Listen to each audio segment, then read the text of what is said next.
Assalamualaikum warahmatullahi wabarakatuh. Bismillah walhamdulillah. InsyaAllah pada video kali ini kita akan membahas satu makhluk Allah subhanahu wa ta'ala yang kekuatannya luar biasa pada akhir zaman nanti.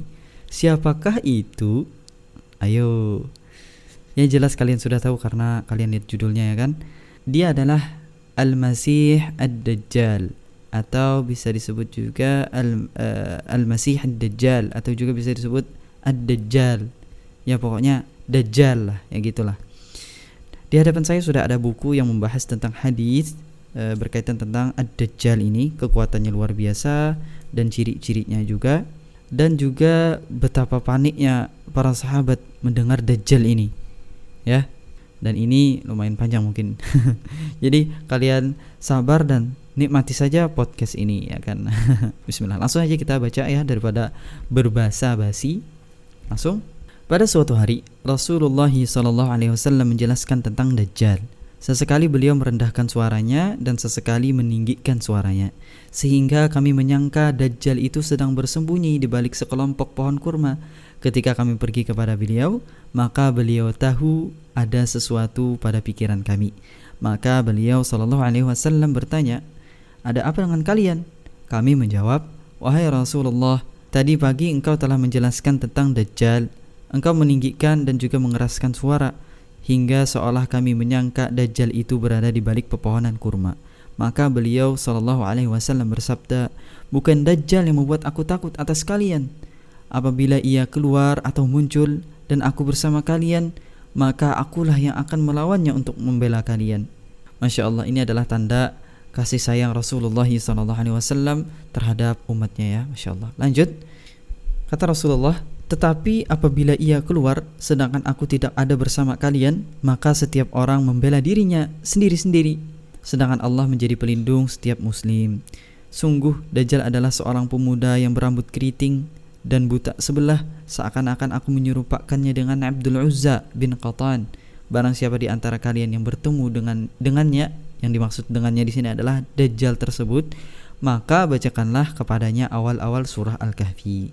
Nah, di sini penulis menjelaskan hadis ini menjelaskan tentang fitnah Dajjal yang akan muncul di akhir zaman. Dia adalah sosok yang memiliki banyak keajaiban, sebagaimana yang disebutkan dalam lanjutan hadis ini tentang kesaktian Dajjal. Wah, mari kita cari tahu bersama-sama. Kecepatan Dajjal seperti hujan ditiup angin. Masya Allah, cepat sekali ya. Lalu ia mendatangi satu kaum yang mengajak mereka untuk mengikutinya. Kaum ini mempercayainya dan menerima ajakannya. Kemudian Dajjal menyuruh langit untuk menurunkan hujan, maka langit pun menurunkan hujan. Dan menyuruh bumi untuk menumbuhkan tumbuhan, maka bumi pun menumbuhkan tumbuhan. Masya Allah ya. Memang Dajjal ini diberikan kemampuan oleh Allah Subhanahu wa taala untuk menurunkan hujan dan menghidupkan tanaman, tumbuh-tumbuhan. Memang diberikan Allah Subhanahu wa taala kekuatan pada saat itu. Terus lanjutannya, lalu hewan gembalaan mereka kembali dari pengembalaannya dalam kondisi sangat tinggi punuknya, sangat banyak susunya, dan makan sangat kenyang. Jadi tatkala satu kaum yang beriman kepada Dajjal, maka hidupnya akan sejahtera pada saat itu. Nah, sekarang sebaliknya kita bacakan. Ini ada kaum yang membantah si Dajjal ini. Terus kita lihat gimana nasib kaum tersebut. Kemudian ia mendatangi kaum lainnya, lalu mengajak mereka juga. Namun mereka membantah perkataannya. Lalu si Dajjal pergi meninggalkan mereka. Lalu pagi harinya mereka tertimpa kelaparan dan kekeringan. Jadi otomatis ya, kaum siapa yang beriman kepada Dajjal, maka dia akan sejahtera. Seperti dia kenyang, hewan gembalaannya banyak susu ya kan. Dan siapa yang membantah Dajjal atau menolaknya, maka dia akan tertimpa kekeringan dan kelaparan pada saat hari itu. Dan juga mereka tidak memiliki harta sedikit pun. Terus Dajjal melewati tempat yang rusak tersebut dan berkata kepadanya. Jadi Dajjal balik lagi, terus berkata kepada mereka, "Keluarkan harta simpananmu." Terus mereka mengeluarkan harta simpanan mereka.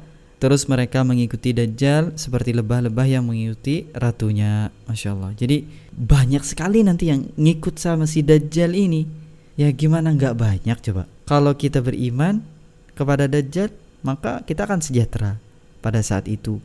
Dan apabila kita membantah, menolak, kita jadi sengsara, kelaparan, kekeringan. Aduh.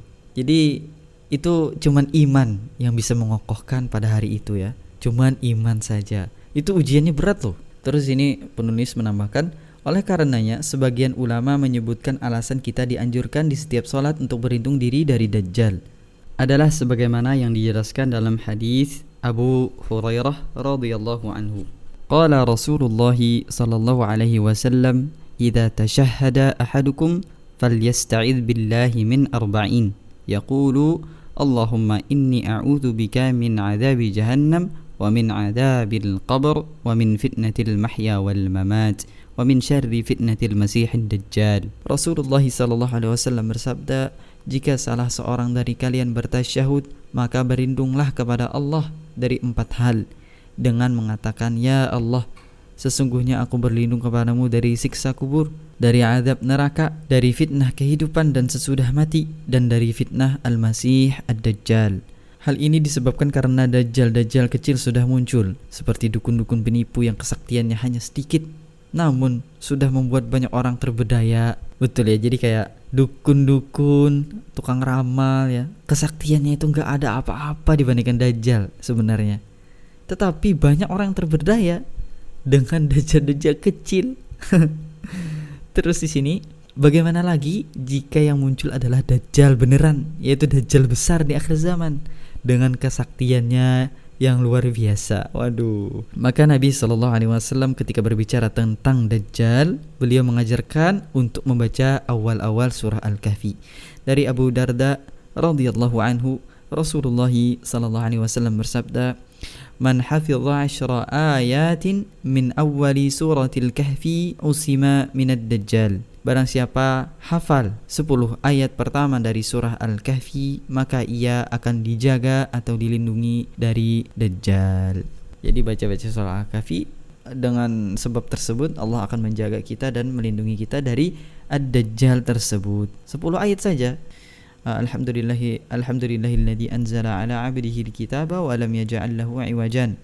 Sampai Rabbana atina min ladunka rahmatan wa hayyi' lana min amrina rasyada.